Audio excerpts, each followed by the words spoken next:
M ॲपमध्ये माहिती भरताना अडचण येत आहे का? किंवा शाळेचा इयत्तावार पट बदललेला आहे, तो एम ॲपमध्ये अपडेट करावयाचा आहे? वर्गात नवीन सत्रात पटात वाढ किंवा घट झाली असल्यास त्याप्रमाणे एम ॲपमध्ये अपडेट करून घेणे आहे. अशा सर्व प्रश्नांची उत्तरे आपण आजच्या व्हिडिओतून घेणार आहोत. नमस्कार शिक्षक बंधू आणि भगिनींनो, मी आजच्या या व्हिडिओमध्ये आपल्या सर्वांचं मनापासून स्वागत करतो. सर्वप्रथम आपण आपल्या मोबाईलमध्ये क्रोम ब्राउझर ओपन करून घेणार आहोत. त्यानंतर आपण सर्च बारमध्ये टाईप करणार आहोत स्कूल एज्युकेशन महाराष्ट्र असं आपण इथे टाईप करून घेतलेलं आहे. यानंतर आपल्याला सरळ गव्हर्मेंट ऑफ महाराष्ट्रची वेबसाईट दिसत आहे, त्यावर आपण क्लिक करून घेणार आहोत. तर आपण सरळ पोर्टलवर पोहोचलेलो आहोत. आता सरळ पोर्टलमध्ये आपल्याला अनेक प्रकारच्या लिंक दिसतील. तर अशा प्रकारचं आता आपण इथे सरळ पोर्टल पाहू शकतो. या यूजर इंटरफेसमध्ये आपण विभागीय लिंक नावाचं एक टॅब बघू शकतो, ज्यामध्ये आपल्याला सर्व प्रकारची माहिती भरण्यासाठी विविध प्रकारच्या लिंक दिलेल्या आहेत. यामध्ये मी बघा 3 नंबरवरचा ऑप्शन निवडून घेतलेला आहे, विभागीय लिंक. यावर मी टच करून घेतलेला आहे. तर आता पाहू शकता इथे विविध प्रकारच्या लिंक दिसत आहेत. यामध्ये आपण विद्यार्थी पोर्टल, त्यानंतर स्कूल पोर्टल, कर्मचारी पोर्टल, संस्था पोर्टल या प्रकारच्या अनेक लिंक बघू शकतो. यात आपल्याला जायचं आहे प्रधानमंत्री पोषण योजना. या लिंकवरती मी क्लिक करून घेतो. आता आपण एम पोर्टलवर आलेलो आहोत.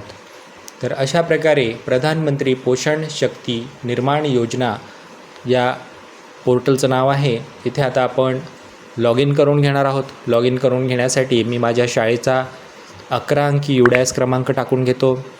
त्यानंतर खाली पासवर्ड टाकून घेणार आहे. पासवर्ड जर तुम्हाला माहीत नसेल तर तुम्ही default password guest 123 exclamation mark या पद्धतीचं जे डिफॉल्ट पासवर्ड आहे त्याने सुद्धा लॉग इन करून घेऊ शकता.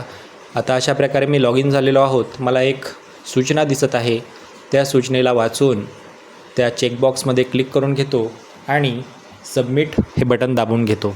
तर अशा प्रकारे मी पाहू शकतो की एक कॅलेंडर पद्धतीचं आणि वरती पिवळ्या पट्टीमध्ये खूप सारे ऑप्शन आलेले आहेत.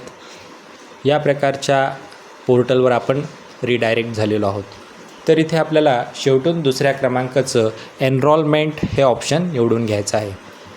या एनरोलमेंट नावाच्या टॅबमध्येच आपल्याला आपल्या शाळेचा पट भरून घ्यायचा आहे, जेणेकरून एम ॲपमध्ये सुद्धा आपल्याला आपल्या शाळेची दैनंदिन पोषण आहाराची माहिती भरताना कोणतीही अडचण येणार नाही.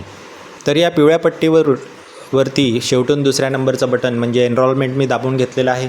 अशा प्रकारचा यूजर इंटरफेस आपल्याला एनरोलमेंटमध्ये दिसून येतो. यामध्ये स्टँडर्ड आणि त्याखाली एनरोलमेंट असे बॉक्स दिलेले आहे. स्टँडर्ड 1 to 5th किंवा 1 to 8th अशी आपली शाळा असते. त्या पद्धतीने आपल्याला एनरोलमेंट भरून घ्यायचं आहे. जर आपली शाळा 1 ते 5 असेल तर 1 ते 5 पट आपल्याला इथे प्रत्येक इयत्तेच्या खाली नोंदवून घ्यायचं आहे. जर तुम्ही ही प्रक्रिया पहिल्यांदाच करत असाल तर तुम्हाला 8ही इयत्तांचे पट भरून घ्यायचे आहे. पण तुम्ही याआधी ही प्रक्रिया केलेली आहे व फक्त तुमच्या इयत्तेमध्ये एखाद्या इयत्तेमध्ये घट किंवा वाढ झालेली आहे, तिथेसुद्धा आपण या पद्धतीने चेंजेस करून घेऊ शकतो. तर माझ्या इतर सगळ्या इयत्तेची पट जसा आहे तसाच मला ठेवायचा आहे आणि तो मी बाकी फक्त जिथे चेंज आहे तिथेच बदलून घेणार आहे आणि अपडेटचं बटन दाबून घेणार आहे. फायनलाईजचं बटन दाबायचं नाही, कारण आपला पट अजूनही फायनल झालेला नाही. आपण 30 सप्टेंबरनंतर जो आपला पट असेल त्याला आपण फायनलाईज करू शकतो, पण त्या आधीचा पट आपल्याला फायनलाईज न करता केवळ अपडेट करायचा आहे. तर अशा पद्धतीने माझा पट मी भरून घेतलेला आहे, तुम्ही बघू शकता, आणि मी तो अपडेट करून घेतलेला आहे. अपडेट केल्यानंतर मला मेसेज येणार आहे, डेटा सेव्ह सक्सेसफुली असा मेसेज आलेला आहे. व्हिडिओ आवडल्यास चॅनलला नक्की सबस्क्राईब करा आणि हा व्हिडिओ आपल्या शिक्षक बांधवांपर्यंत पोहोचवा, जेणेकरून त्यांनाही आपल्या शैक्षणिक कार्यात याची मदत होईल. व्हिडिओ शेवटपर्यंत पाहिल्याबद्दल धन्यवाद.